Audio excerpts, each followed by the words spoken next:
The rope creaked. It was a dry, thirsty sound, louder than the muttering of the crowd below.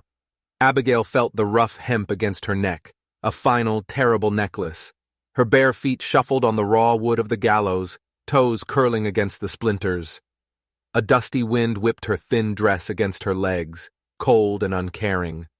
Behind her, a single sharp sob cut through the air. It was a tiny sound, high and thin, like a frightened bird. Lahi, her youngest, 3 years old. Abigail's heart didn't break. It had already been ground to dust the moment Sheriff Coleman's men ripped her 5 daughters from her arms. Ellie, her brave 12-year-old, May, her quiet 10-year-old, Ruth, her fierce 7-year-old, Clara, her sweet 5-year-old, and Lahi, her baby. They were all there, penned like livestock in a wagon cage, 5 little faces staring up at their mother's final moments. "She knew the law," Sheriff Coleman barked from the foot of the platform. His arms were crossed over his barreled chest, his face a mask of grim satisfaction. He was a man who enjoyed his work. Theft is theft, bread or gold, the rope don't care.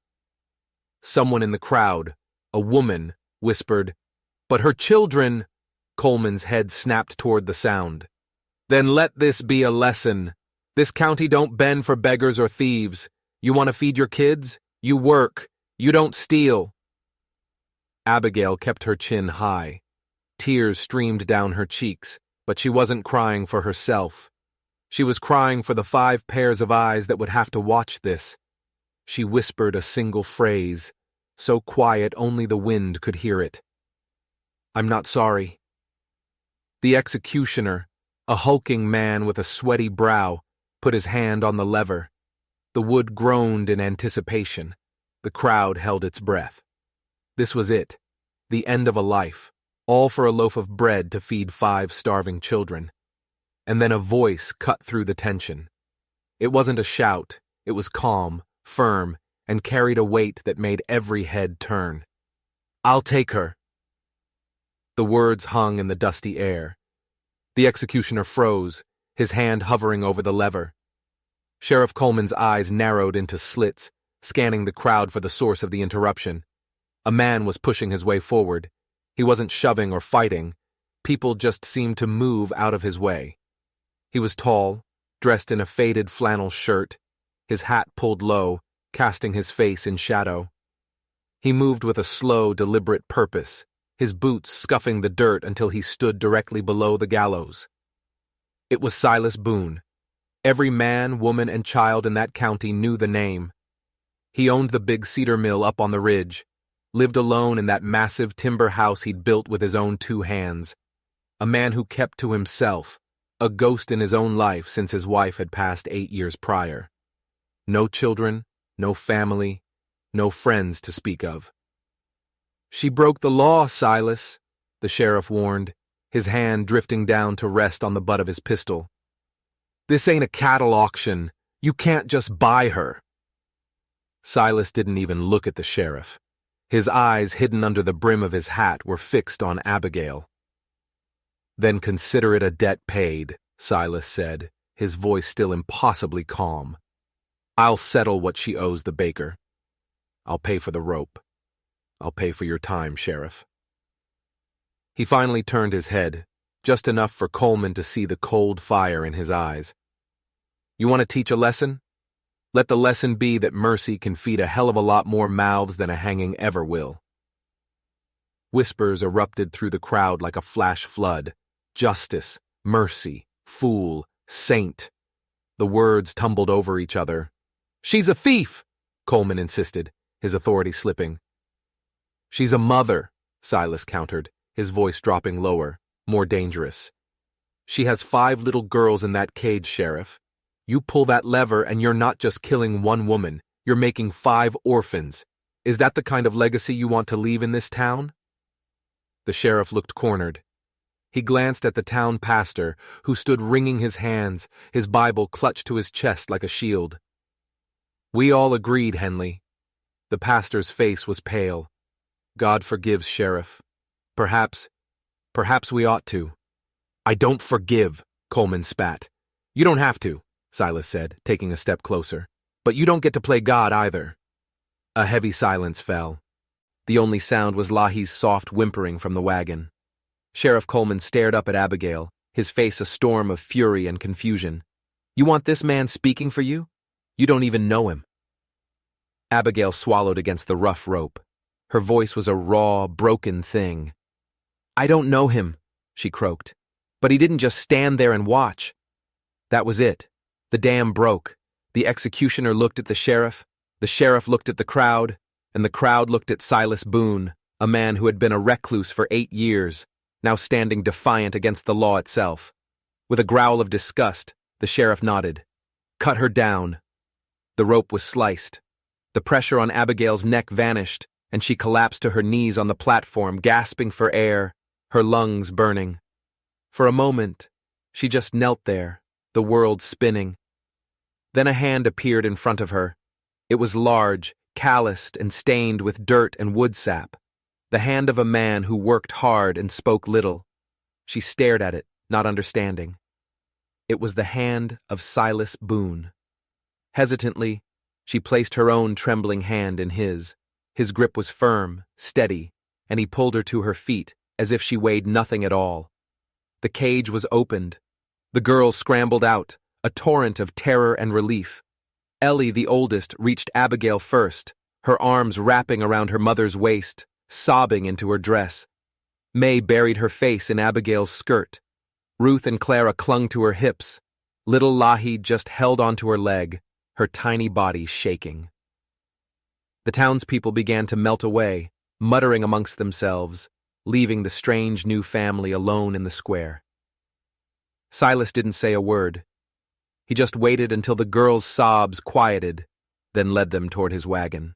6 shadows trailing one silent man. The ride to his ranch was long and quiet. The sun bled across the horizon, painting the sky in shades of orange and purple. The house, when they finally saw it, was bigger than she'd imagined. A square, solid timber frame house, standing proud and lonely against the darkening sky. Smoke curled from its stone chimney. He pulled the wagon to a stop. "Come inside." The air in the house smelled of pine, wood smoke, and bread. Freshly baked bread. On the table were 6 bowls of thick stew and a platter piled high with thick slices of bread, slathered in butter. The girls ate like famished wolves. Abigail couldn't touch a bite. She just watched them. Watched the way Ellie made sure Lahi got the softest piece. Watched the way May folded her hands and whispered a prayer before she ate. Watched them all, her heart a tangled knot of gratitude and deep, unnerving suspicion. Who was this man? Why would a stranger do this? Later, after the girls were asleep on quilts by the hearth, Abigail found him sitting at the kitchen table, staring into the dying flames of a lantern. "You didn't have to do that," she said, her voice barely a whisper. He looked up. His face, in the flickering light, was lined with a sadness so deep it seemed carved into his bones. "I know." "You don't even know my name." "Abigail," he said. It wasn't a question. She swallowed. A cold dread began to creep up her spine. "How do you know my name?" He didn't answer right away. He just looked down at his calloused hands. "Don't expect repayment. I didn't save you for thanks." "Then why?"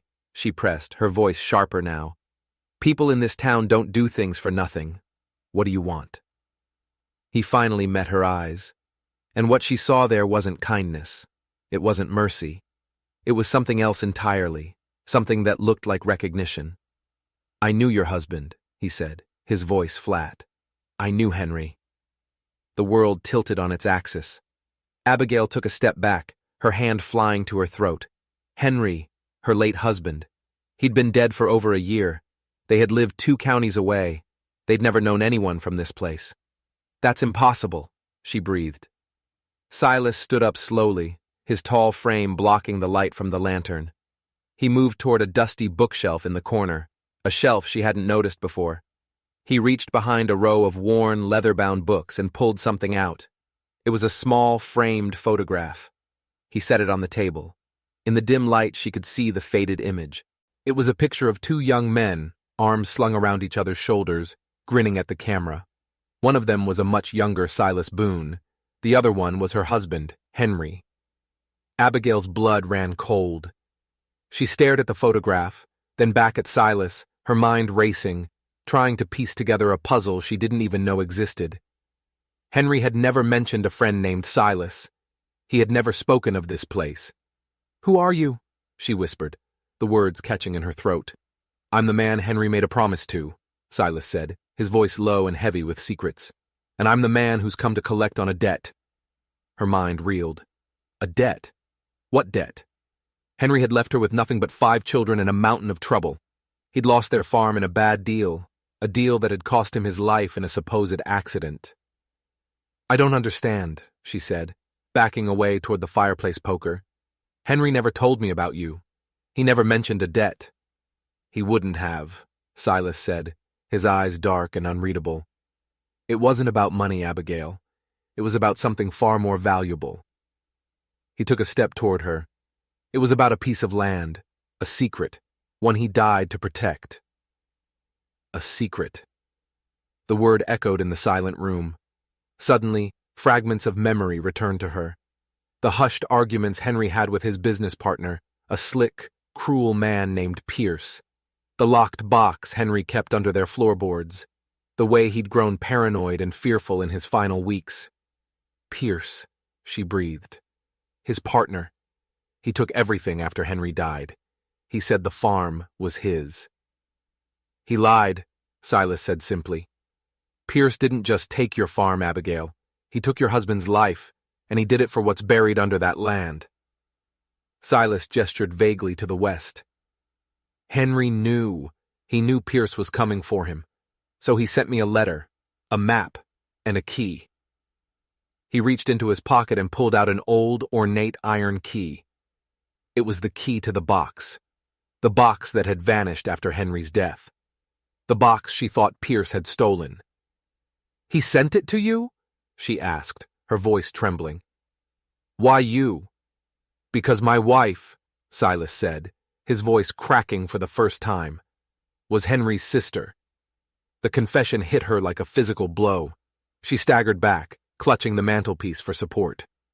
Silas Boone wasn't just a stranger. He was her brother-in-law. Family she never knew she had. And he had been waiting. All these years, he had been waiting. "You knew," she accused, the pieces clicking into place with horrifying speed.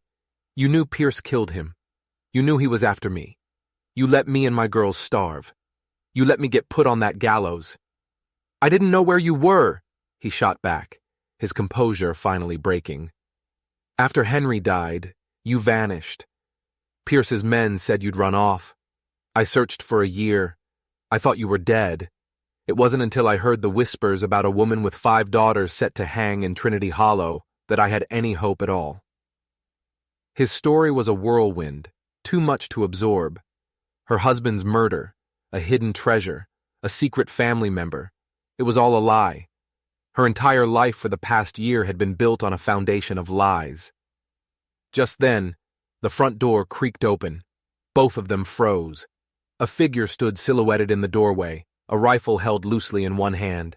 It was Sheriff Coleman. "Evening, Boone," the sheriff said, his voice dripping with false friendliness. He stepped inside, letting the door swing shut behind him. His eyes flickered from Silas to Abigail, a smug little smile playing on his lips. "Just making my rounds. Wanted to make sure your guest was settling in." "She's fine," Silas said, moving to stand protectively in front of Abigail. "You can go now, Sheriff." "Oh, I don't think so," Coleman said, his smile widening. He wasn't looking at Silas anymore. He was looking straight at Abigail.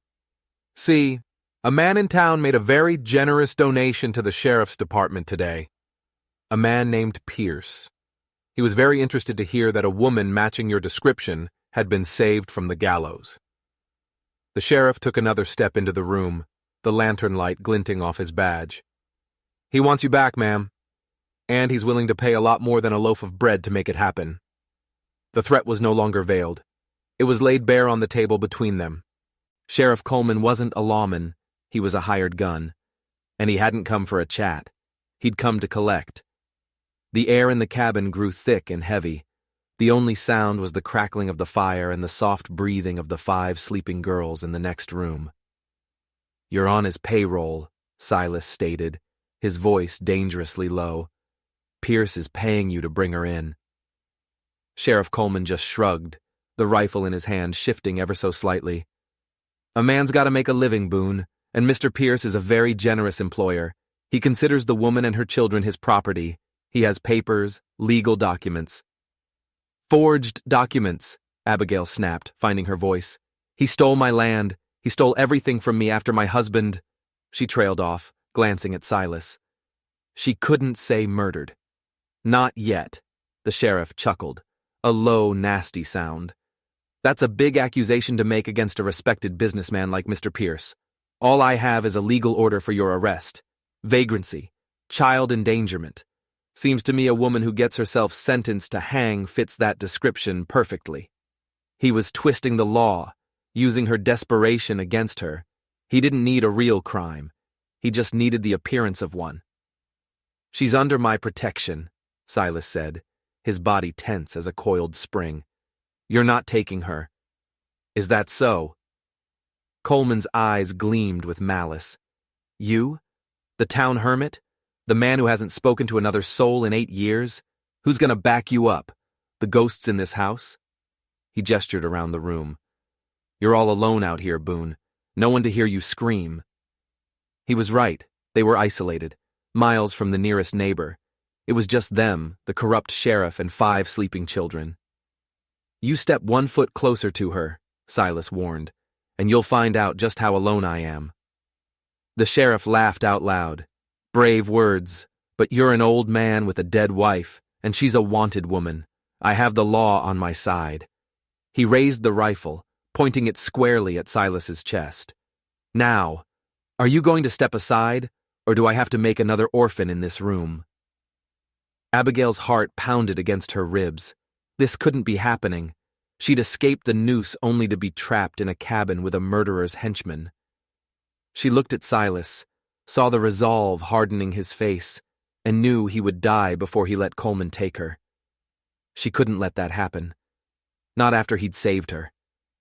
Before Silas could make a move, Abigail did something no one expected. She stepped out from behind him. "All right," she said, her voice shaking but clear. "I'll go." Silas and the sheriff both stared at her in shock. "Abigail, no," Silas growled. "It's all right," she said, her eyes locking with the sheriff's. "You win. Just let me get my daughters. I won't leave without them." Coleman's smug smile returned. He'd won. It had been easier than he thought. "Of course, go on, get the little brats, but be quick about it." He lowered the rifle slightly, confident in his victory. It was the mistake he would live to regret, or not live as it turned out. Abigail turned and walked toward the room where her girls were sleeping, but she didn't go to them. Her eyes darted around the main room, searching. She saw the heavy iron poker by the hearth. She saw the cast iron skillet hanging by the stove. And then she saw it. On the wall, mounted above the fireplace, was a massive antique hunting rifle. It was decorative, she assumed, old and probably unused for years, but it was a chance. She walked past the girl's doorway and straight to the fireplace. With a shaking hand, she reached up and took the heavy rifle down from its hooks. It was heavier than she expected. "What do you think you're doing with that?" the sheriff sneered. "You even know how to load it, little lady?" "No," Abigail said, turning to face him, the long barrel of the gun trembling in her hands. "But he does." And with that, she didn't point the gun at Coleman. She tossed it. The heavy rifle flew through the air in a perfect arc, spinning end over end.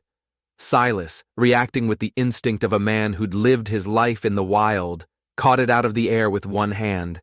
His fingers found the trigger guard, his shoulder braced against the stock, all in one fluid, deadly motion. The click of the hammer being cocked echoed in the stunned silence. Sheriff Coleman's face went white. His smug confidence evaporated, replaced by the cold, stark terror of a man who has fatally misjudged his opponent. He tried to raise his own rifle, but he was too slow. Silas was a man reborn. The grief and solitude of the last 8 years fell away, replaced by a righteous fury. This was his family, his blood, and he would not let them be harmed. "Get out of my house," Silas commanded, his voice a low growl that was more animal than human. Coleman for the first time looked truly afraid. He stammered, "Now, Boone, let's be reasonable." "Reasonable left when you walked through that door with a gun and a threat," Silas cut him off. "You have 2 options. You can walk out that door and forget you ever saw us, or you can be carried out in a pine box. Your choice." The sheriff hesitated for a fraction of a second, his mind calculating the odds. He looked at Silas's steady hands, at the cold certainty in his eyes, at the woman standing beside him, fierce and unbroken. He saw 2 people with nothing left to lose and everything to fight for, and he knew he had lost. Without another word, he slowly, carefully lowered his rifle. He backed away toward the door, his eyes never leaving the barrel of Silas's gun. He fumbled with the latch, swung the door open, and stumbled out into the cold night air. The moment he was gone, Silas moved. He slammed the heavy wooden bar across the door, then slumped against it, the rifle still clutched in his hands. The adrenaline drained out of him, leaving him shaking. Abigail rushed to his side. "Are you all right?" He just nodded, his breathing ragged. He looked at the rifle in his hands, then at her. A slow smile touched his lips. "You know," he said, his voice raspy, "for a woman who just faced down a corrupt sheriff, you look pretty calm." "I'm not calm," she whispered, her own body trembling with leftover fear. "I'm terrified, but I'm also angry." Her eyes blazed with a new fire. "Pierce thinks he can just take my children. He thinks he can just erase us. He's wrong." She looked around the simple, solid cabin. It wasn't a trap anymore. It was a fortress. And Silas wasn't a stranger. He was an ally, the only one she had. "He'll be back," Silas said, his voice grim. "Or he'll send others. Coleman was just the opening move." "I know," she said. "But this time, we'll be ready." She looked at the iron key Silas had placed on the table. The key to her husband's secrets. The key to their survival. "You said Henry sent you a map. Where is it?" Silas pushed himself off the door and walked to a loose floorboard near the hearth. He pried it up with the tip of a knife. From the dark space beneath, he pulled out a roll of oilcloth. He untied the string and carefully unrolled it on the table. It was a hand-drawn map of their old farm. Henry's familiar, messy handwriting marked out the boundaries, the creek, the old oak tree. But there was one spot, circled in red ink, that she'd never seen before.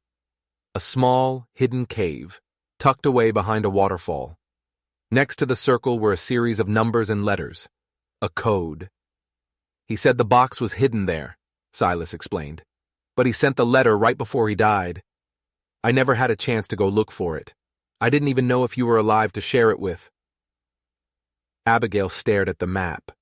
In that box was the proof she needed. Proof of Pierce's forgery, his threats, and maybe, just maybe, proof that he was a murderer. It was their only weapon. But there was a problem. A huge one. "The farm is 2 counties away," she said, her hope sinking. "It's at least a 4-day ride, and Pierce owns it now. He'll have men watching it. We can't just ride in and start digging." "We won't have to," Silas said. His eyes had a strange, determined glint. Henry was smart. He knew he might not make it. He made a contingency plan. He pointed to another part of the map, a small X marked near the town of Trinity Hollow, the very town where she was nearly hanged. "He had a second box," Silas said, "a decoy. But it contained something just as important, copies of the land deeds, and a sworn statement witnessed by a lawyer detailing Pierce's threats. He buried it on public land right under their noses." Hope flared in Abigail's chest. It was a long shot, but it was better than nothing. "We have to get it." "It's too dangerous for you to go back there," Silas said firmly. "Coleman will be watching for you. I'll go." "No," she said, her voice just as firm. "You can't leave us here alone. Coleman could come back. Or worse." She shuddered, thinking of her late husband's cousin, Earl, a cruel, drunken man who had made her life a misery after Henry died. The sheriff had mentioned him. What if Pierce found him first? We go together, all of us. Abigail, it's too risky to take the children. It's riskier to leave them, she insisted. They are the reason Pierce is doing this. They are his targets. They are safer with us no matter where we are. We stick together, all of us, or none of us. Silas looked at her, at the iron will in her eyes. He saw the mother bear, ready to defend her cubs at any cost. And he knew she was right. They were a family now, bound by blood and by circumstance. Their fates were intertwined. All right, he agreed. We leave at first light. But they never got the chance. As dawn broke, casting long gray shadows across the valley, a new sound reached them. Not the clop of a single horse, but many. A posse. Silas peered through a crack in the window shutters.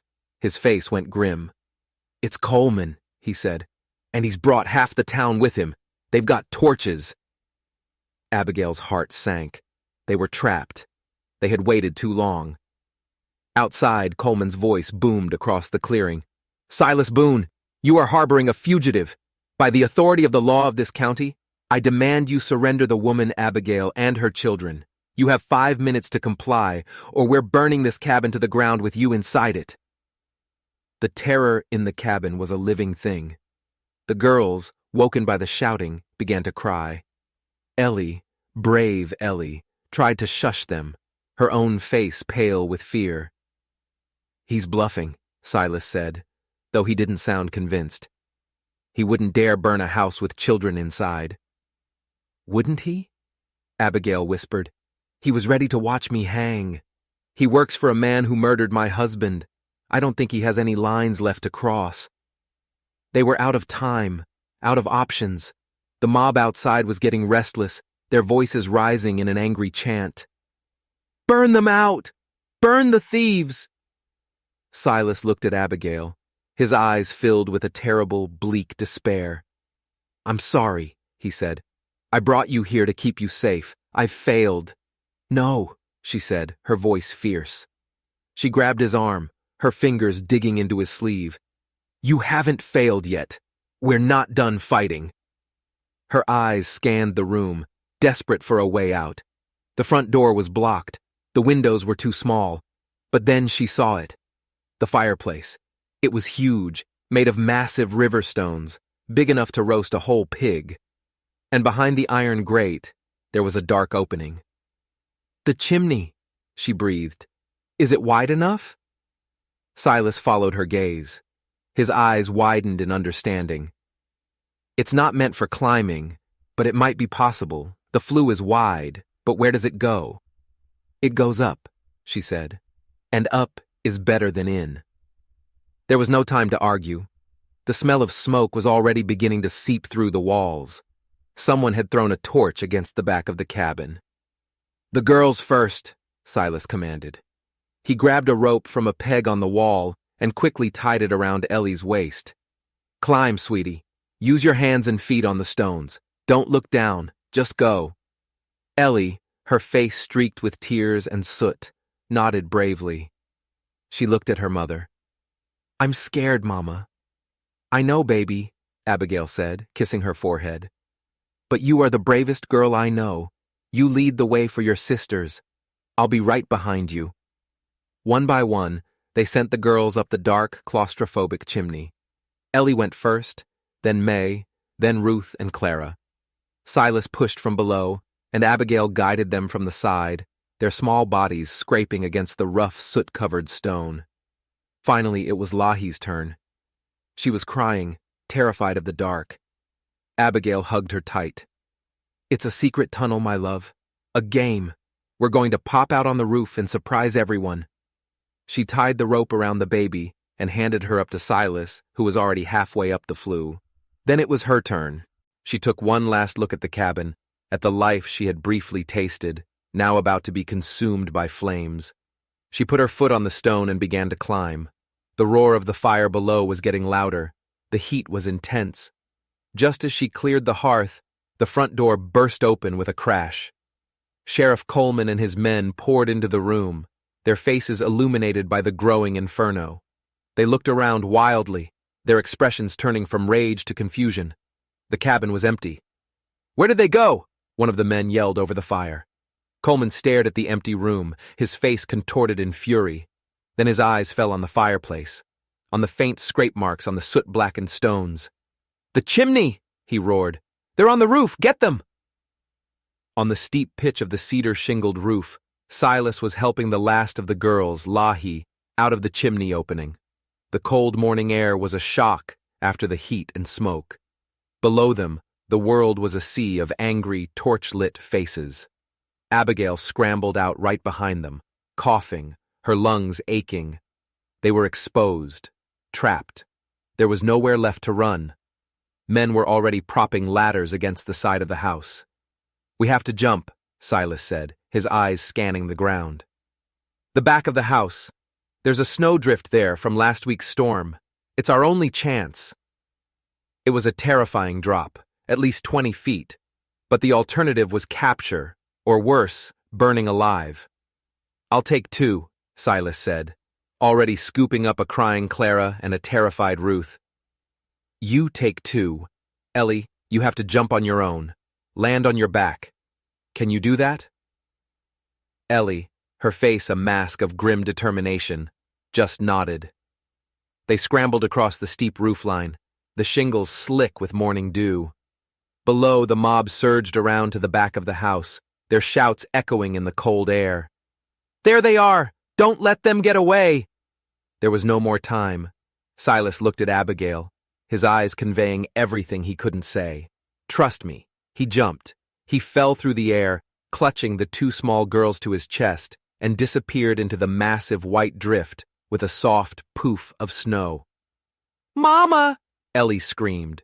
"Your turn, Ellie. Go!" Abigail commanded. Ellie took a deep breath, closed her eyes, and leaped. She landed in the snow beside Silas. Now it was just Abigail, holding May and Lahi. The heat from the burning house was blistering her back. The shouts from below were getting closer. A ladder slammed against the roof just feet from where she stood. She hugged her daughters tight.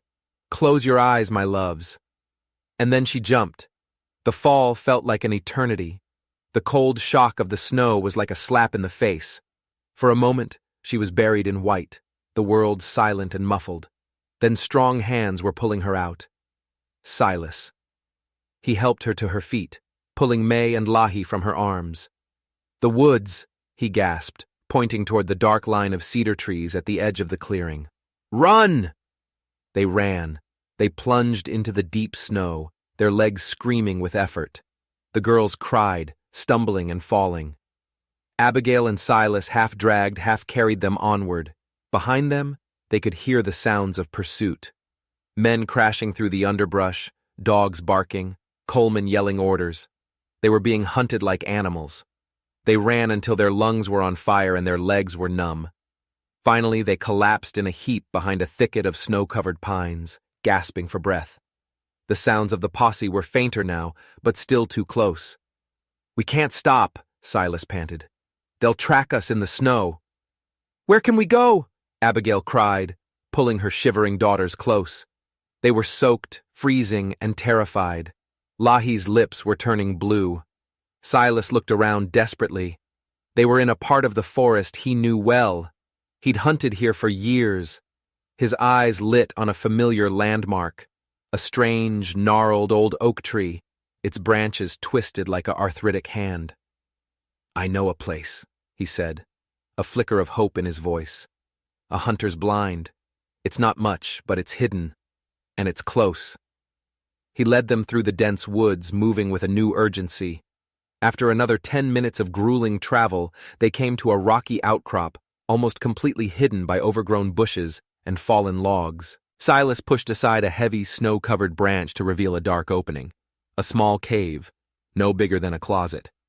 "In here," he urged, pushing them inside. The space was cramped and smelled of damp earth and old leaves. But it was out of the wind, and most importantly, it was hidden. Silas covered the entrance again, plunging them into near-total darkness. They huddled together for warmth, a miserable, shivering mass of humanity. They could still hear the distant sounds of the posse, but for now, they were safe. "What do we do now?" Abigail whispered into the darkness, her voice hoarse. Silas was silent for a long moment. When he finally spoke, his voice was grim. "They'll give up the search when it gets dark, but they'll be back tomorrow. We can't stay here." He paused. "There's only one path left for us, the one we should have taken yesterday."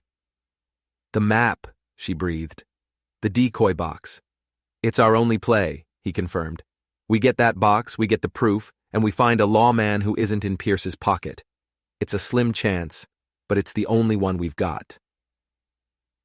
They spent the rest of the day in that tiny, freezing cave. The girls eventually cried themselves to sleep. Abigail and Silas sat in silence, listening to the sounds of the forest, each lost in their own dark thoughts. The hope of the previous night felt like a distant memory. They had lost the cabin. They had lost their home. All they had left was each other and a desperate, half-baked plan. As darkness fell, the sounds of the posse finally faded away. It was time to move. They crept out of the cave like ghosts, their bodies stiff and aching. The moon was a sliver in the sky, providing just enough light to see. "Trinity Hollow is a day's walk south," Silas whispered, getting his bearings. "We need to travel at night and hide during the day. We need food, and we need to be invisible." The journey was a nightmare. The girls were weak and exhausted. The snow was deep and the nights were brutally cold. They survived on a handful of nuts Silas found, and by melting snow in their hands to drink.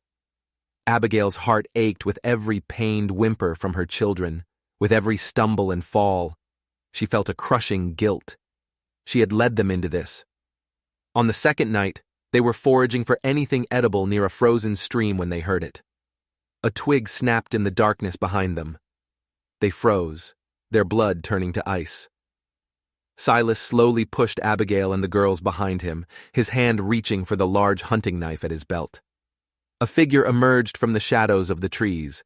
He was a large man, bundled in dirty furs, his face obscured by a thick, matted beard. He moved with a heavy, menacing gait.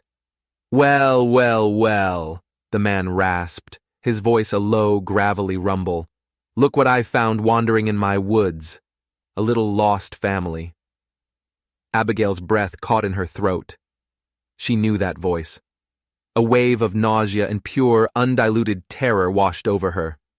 It was Earl, her late husband's cousin, the man who had tormented her, the man she had run from. And he had found them.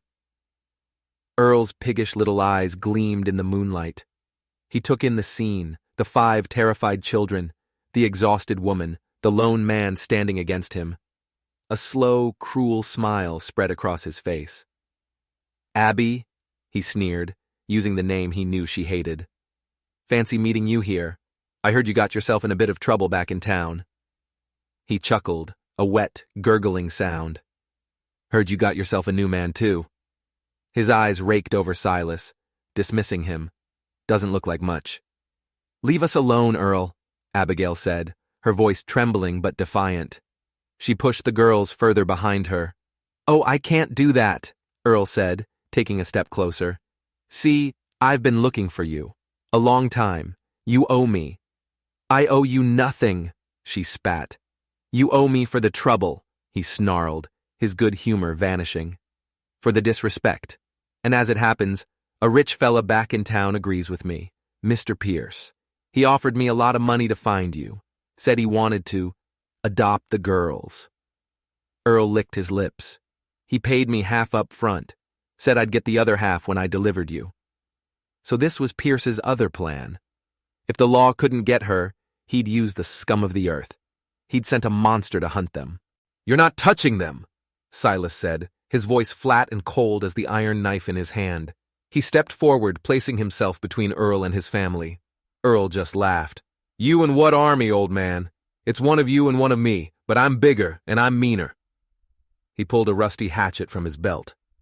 "Now you can hand over the woman and kids and I'll let you walk away.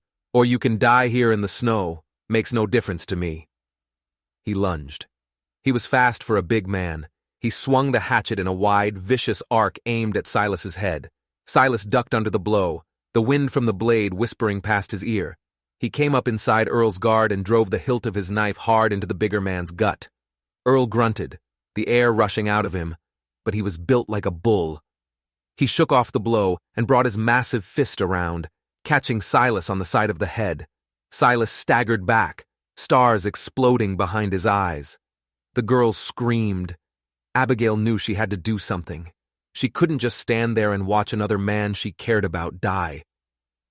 She looked around frantically, her eyes landing on a heavy, frozen tree branch lying on the ground. Without a second thought, she grabbed it. It was heavy and awkward, but it was a weapon. Earl was advancing on Silas, the hatchet raised for a final, killing blow. "No!" Abigail screamed, and she swung the branch with all the strength of her fear and her fury. The frozen wood connected with the back of Earl's knee with a sickening crack. He roared in pain and surprise, his leg buckling beneath him. He crashed to the ground, dropping the hatchet. Silas didn't hesitate. He was on Earl in an instant, the point of his knife pressed against the man's thick throat. "It's over, Earl," Silas panted, his face bruised and bleeding. But Earl was a cornered animal. He thrashed and bucked, trying to throw Silas off. He was still bigger, still stronger. He managed to get a hand free and grabbed a fistful of Silas's hair, slamming his head against the frozen ground. Silas cried out in pain, his grip on the knife loosening for just a second. It was all the opening Earl needed. He shoved Silas off and scrambled for the fallen hatchet, but he never reached it. A small figure darted out from behind Abigail. It was Ellie. In her hand was a rock, the size of a grapefruit, heavy and jagged. With a cry of pure rage, she brought the rock down with all her might on Earl's outstretched hand. There was a wet, crunching sound, and Earl screamed, a high-pitched, inhuman shriek of agony. His hand was a mangled ruin of broken bones. He stared at his destroyed hand, then up at the 12-year-old girl standing over him, her chest heaving, her eyes blazing with a ferocity that matched her mother's. The fight was gone from him. Broken and whimpering, he cradled his shattered hand and scrambled away into the darkness, leaving a trail of blood on the pristine snow. Silence descended on the small clearing. The only sound was their own ragged breathing. Silas pushed himself to his feet, swaying slightly. He looked at Abigail, then at Ellie, who had dropped the rock and was now staring at her own hands in shock. He walked over to the young girl and gently put a hand on her shoulder. "You were brave, Ellie," he said, his voice soft. "You saved my life." Ellie looked up at him, tears welling in her eyes, and then she threw her arms around his waist and sobbed. Abigail gathered her other daughters, holding them close, murmuring words of comfort she didn't feel herself. They had survived. They had fought off a monster, but the victory felt hollow. They were still lost, still hunted, and they were running out of time. They found the town of Trinity Hollow the next afternoon. It felt strange, almost surreal, to be back in the place where she had stood on the gallows. The town looked exactly the same, but she was a different person. She was no longer a victim. She was a survivor, a fighter. They hid in a dilapidated abandoned barn on the edge of town, waiting for nightfall. The X on the map was in the old cemetery, a place most folks avoided even in the daylight. When the moon was high, they crept through the silent streets, sticking to the shadows. The cemetery was eerie, the old headstones like crooked teeth in the darkness. Silas paced out the location from the map. "It should be right here," he whispered, pointing to the ground at the foot of a large weeping angel statue. Under the angel's tears. Using his knife and their bare hands, they began to dig. The ground was cold and hard, but not frozen. After 10 minutes of frantic, silent work, his knife hit something hard. A metal box. It was small, rusted, and heavy. The lock was corroded, but Silas managed to pry it open. Inside, wrapped in oilcloth, was a stack of papers. Abigail took them with trembling hands. In the faint moonlight, she could see what they were. The original deed to her farm, in Henry's name. A signed confession from a notary public, admitting that Pierce had forced him to witness a forged document. and a long, handwritten letter from Henry himself.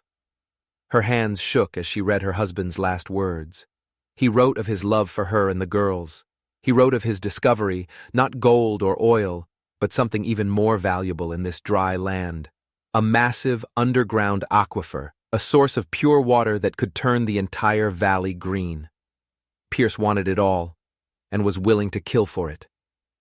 The letter ended with a plea. Get this to Judge Marcus Leeds in the capital. He is the only honest man I know. He was my friend in the war. He will believe you. Trust Silas. He is my brother in all but blood. Survive. Be happy. I love you. Tears streamed down Abigail's face as she folded the letter. This was it. The proof, the weapon, their salvation. We have it, she whispered to Silas. We have everything. But as she looked up, her heart seized. They were no longer alone in the cemetery. A figure had emerged from behind a large mausoleum, a tall, slender man in a long, dark coat and a bowler hat. He was clapping slowly, a mocking, rhythmic sound in the dead quiet. Bravo, the man said, his voice smooth as silk and cold as a grave. Quite the performance. I must admit you're more resourceful than I gave you credit for. Abigail didn't know who he was, but she felt a cold dread that was deeper and more terrifying than anything she'd felt with Coleman or Earl. Silas stepped in front of her, his knife held ready. Who are you? The man smiled, a thin, cruel slash in his pale face. My name is Raven, he said. Pinkerton Detective Agency. He tipped his hat. And my client, Mr. Pierce, is very, very interested in that box you're holding. Raven wasn't alone. Two more men, large and thuggish, stepped out from the shadows behind him, blocking their only escape route.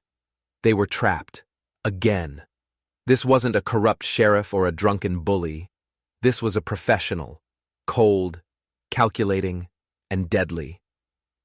My client is a reasonable man, Raven continued, his voice deceptively calm. He doesn't want any more bloodshed. He is prepared to be generous. Hand over the box, and he will let you and your children disappear. He'll even give you enough money to start a new life somewhere far away from here. It was a tempting offer. A life of peace, safety for her children, a chance to escape this nightmare.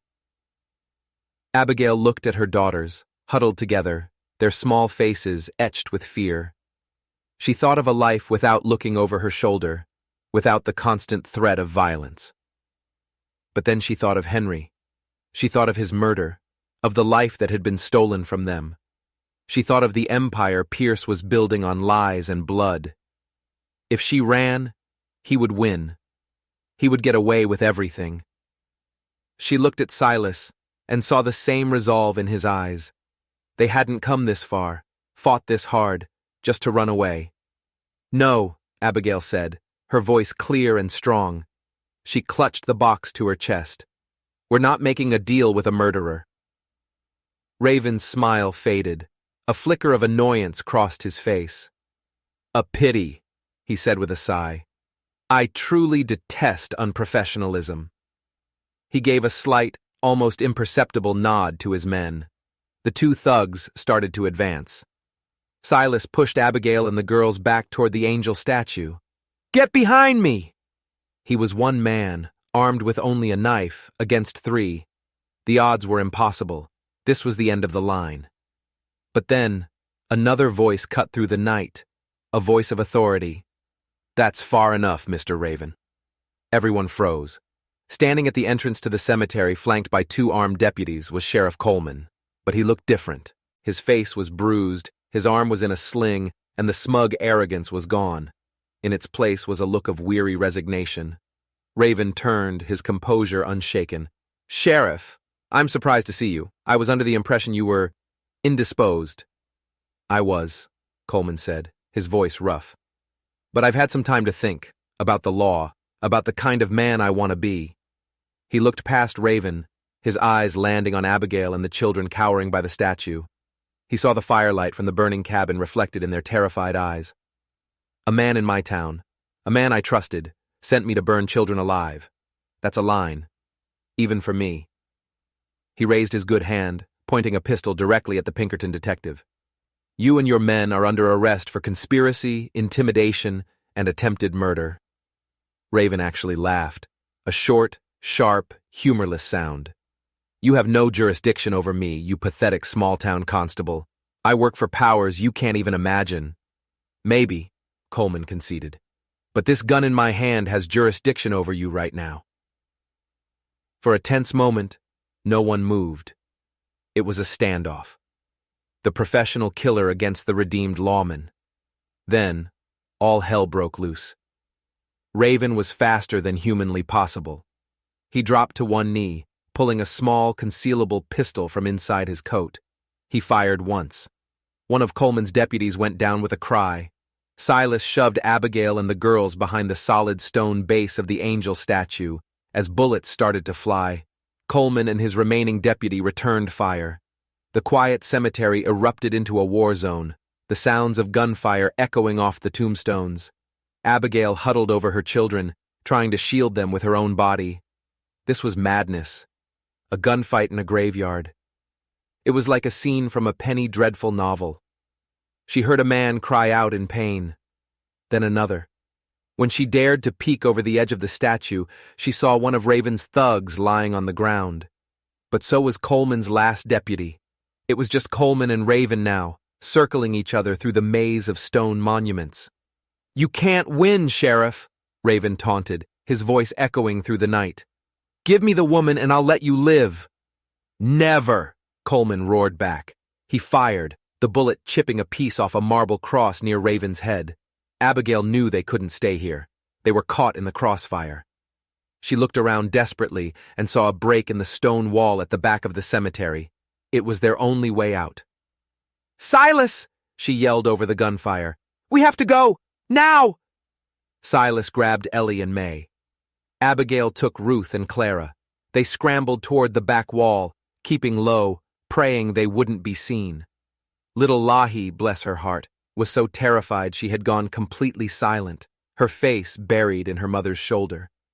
They were almost there. Just a few more feet. Suddenly, a figure loomed up in front of them, blocking their path. It was Raven's remaining thug. He'd circled around. He grinned, revealing a set of yellow, broken teeth. Going somewhere? He snarled. Silas pushed the girls behind him and faced the man, his knife held low. But the thug was massive, and he was holding a length of iron pipe. This was a fight Silas couldn't win, but he didn't have to fight it alone. A gunshot rang out, deafeningly close. The thug grunted, a look of surprise on his face. A dark red stain blossomed on his chest. He staggered backward, then fell, his head hitting an old headstone with a sickening thud. Standing over him, smoke curling from the barrel of his pistol, was Sheriff Coleman. He was bleeding from a wound in his side, but he was standing tall. Go! He gasped at Abigail. Get the children out of here. Get that box to Judge Leeds. Don't let them win. Before she could thank him, Raven appeared behind the sheriff.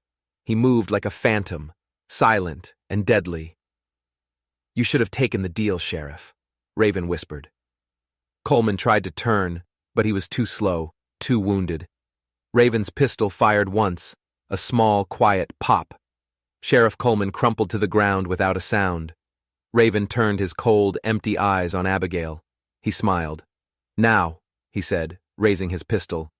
About that box. There was nowhere left to run. Silas was too far away to help. It was just her children, and the killer. She clutched the metal box to her chest. This was it. The end. But as Raven took a step toward her, a change came over Abigail. The fear was still there, a cold knot in her stomach. But something else rose up to meet it. A white-hot rage. This man, this creature, had helped murder her husband. He had terrorized her children. He had hunted them across the county. He had just killed the only lawman brave enough to stand up to him. She was done being afraid. She was done running. You want this box? She said, her voice low and shaking with fury. You'll have to kill me to get it. Raven's smile widened. That can be arranged. He took another step, and then the angel wept. With a deep, groaning crack, the massive stone weeping angel statue, its base weakened by the ricocheting bullets, began to topple. It fell in slow motion, a silent, graceful arc of judgment. Raven looked up, his eyes wide with disbelief for the first and last time in his life. He tried to scramble back, but it was too late. The multi-ton marble statue crashed down right where he was standing, crushing him instantly. The ground shook with the impact. And then there was silence. A profound, absolute silence, broken only by the whimpering of the children. Abigail stared at the spot where the Pinkerton detective had been just a moment before, now just a pile of shattered marble and a dark stain on the earth. It was over. It was finally, truly over. Silas rushed to her side, gathering her and the children into his arms.